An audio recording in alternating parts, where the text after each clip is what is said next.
I've heard that before. 3. My name is Jesse Calloway, and I'm over here now. I'm Stephen Asbill, still waiting for my exemptions.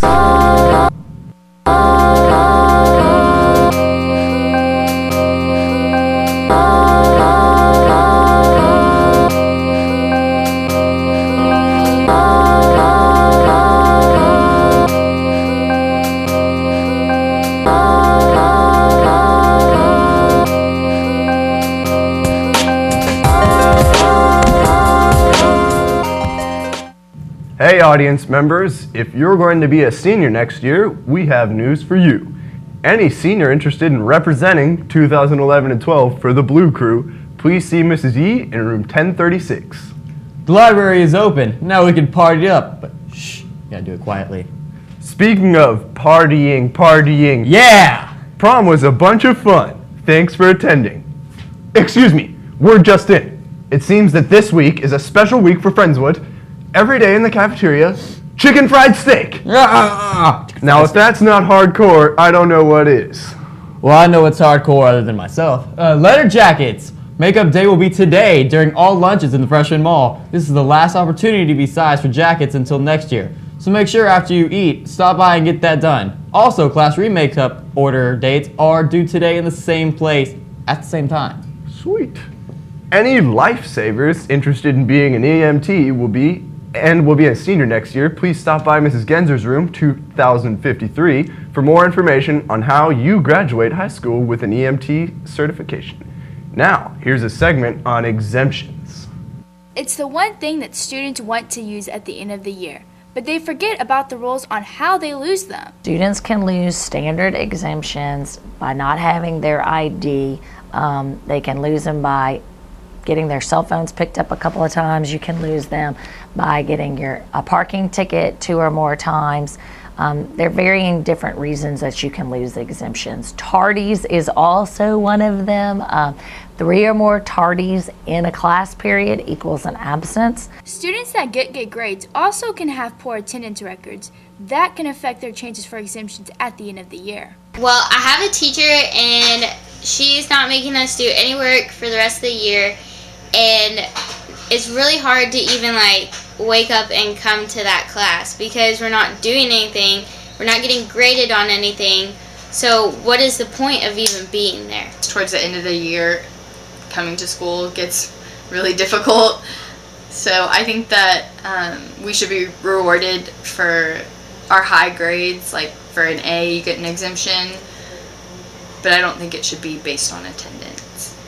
Even if your attendance and grades are spot on, your disciplinary actions also affect your chances of using exemptions. If you've not cleared obligations, so any money that you owe coaches or teachers, if you've been assigned like ASC or any kind of disciplinary action, if you are not present in class and you have too many absences or you don't make the grades in the classes, so there's kind of very different things that you can lose exemptions for. I feel that exemptions are hard to get and it's difficult to keep them.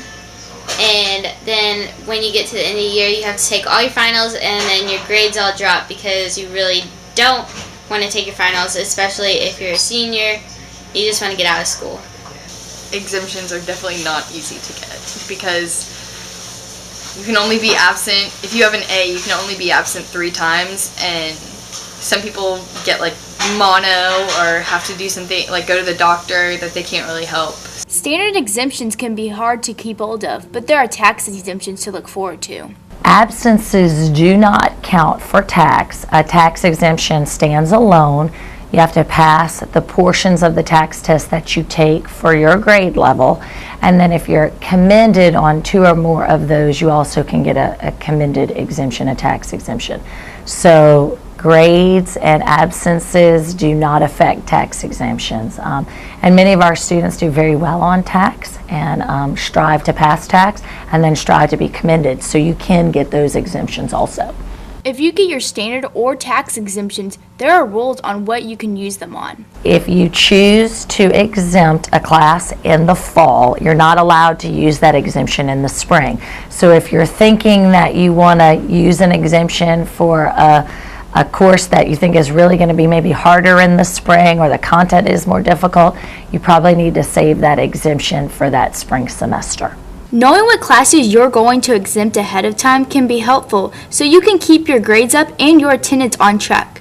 Another way to find out if you're eligible to exempt is the exemption form. Well, we'll hand out exemption forms to students on the 20th of May. And when we hand those out, you'll need to get your teachers to sign off on those. You'll also have to make sure you pay all obligations. That's a first and foremost.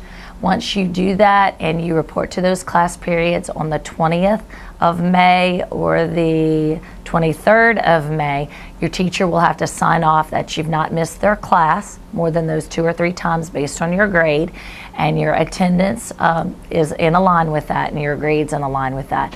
And then you'll also have your tax exemptions that your teachers can sign off on those. They will also know if you exempted a final exam in the fall, and you'll not be allowed to exempt it in the spring if that's the case. Whether you get a standard exemption or you use your tax exemption, make sure you're eligible this semester so you can exempt that final you want to.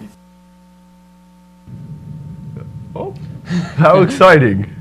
Now I know how to do what I need to know how to do. Now take a practice SAT test and receive a consultation for $50 on Saturday, May 28th.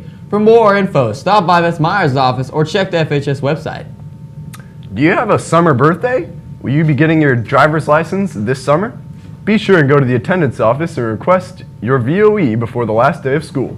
If you want to drive this summer, you gotta get it. Speaking of birthdays, give the following people a happy birthday: Cortland Buck, David Concepcion, Brooke Dresendorf, and Christopher Godfrey. Happy birthday, guys. Have you received a character t-shirt this year or a previous year here at FHS? If so, please plan on wearing your shirt Wednesday, May 25th. Let's color the school with character. Tomorrow, girls cross country will meet to discuss summer practice in the girls' locker room. Anyone interested in joining is welcome to come. And anyone interested in joining the tennis team next year needs to meet in room 332 after school on Tuesday. This meeting is for new players only and should only last a few minutes. Well, kids, it's been fun, Friendswood High School. For the last time, I get to say my name. Stephen Asbill out. Peace, love, and the Chili Peppers. This is Jesse Calloway. I don't know what to do with my hands.